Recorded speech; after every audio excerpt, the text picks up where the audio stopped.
মাত্র 4 দিনে এক অবিশ্বাস্য সত্য প্রতিষ্ঠা করে ফেলেছে ইরান।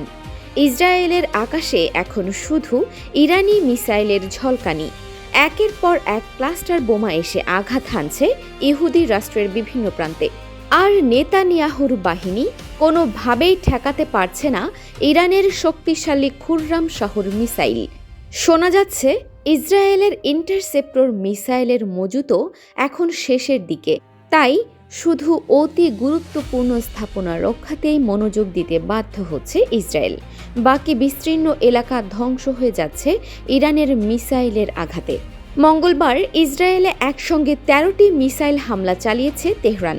এর মধ্যে 12তম ধাপে ছোড়া হয়েছে ক্লাস্টার বোমা। বুধবার ভোরেও ইরানের ছোড়া মিসাইলে দক্ষিণাঞ্চলীয় শহর ইলাদ, জেরুজালেম এবং মধ্য ইসরায়েলে বেজে উঠেছে সতর্কতার সাইরেন। ইসরায়েলি প্রতিরক্ষা বাহিনী IDF জানিয়েছে, যুদ্ধ শুরুর পর থেকে এখন পর্যন্ত ইসরায়েলে ইরানের মোট হামলার অর্ধেকই ছিল ক্লাস্টার ওয়ারহেড। এসব হামলায় 9 জন নিহত এবং কয়েক ডজন মানুষ আহত হয়েছেন। ক্লাস্টার বোমা আসলে কি এবং কেন এটি এত ভয়ঙ্কর? খুররাম শাহর ব্যালিস্টিক মিসাইল থেকে ছোড়া এই বোমা মাঝ আকাশে পৌঁছানোর পর একটি বোমা থেকে 80টি ছোট ছোট বোমায় বিভক্ত হয়ে চারদিকে ছড়িয়ে পড়ে। একসঙ্গে এতগুলো বোমা আকাশ থেকে ছড়িয়ে পড়লে তা জনবহুল এলাকায় বিশাল ধ্বংসযজ্ঞ তৈরি করে। আর প্রযুক্তির দিক থেকেও এই ক্লাস্টার বোমা ঠেকানো প্রায় দুঃসাধ্য।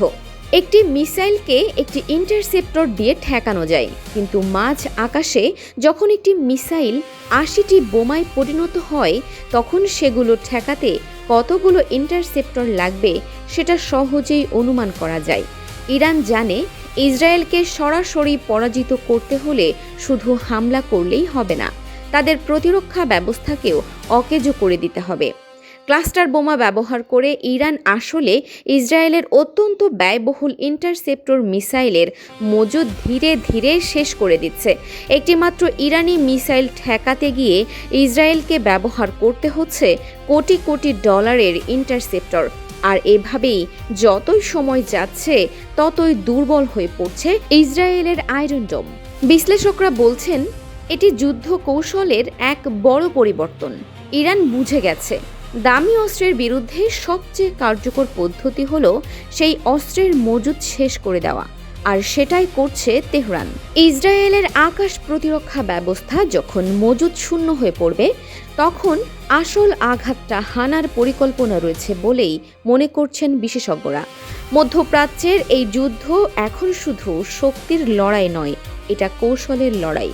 আর সেই কৌশলের লড়াইয়ে ইরান এই মুহূর্তে স্পষ্টতই এগিয়ে আছে। Arfin Farha, desk report, DSK TV।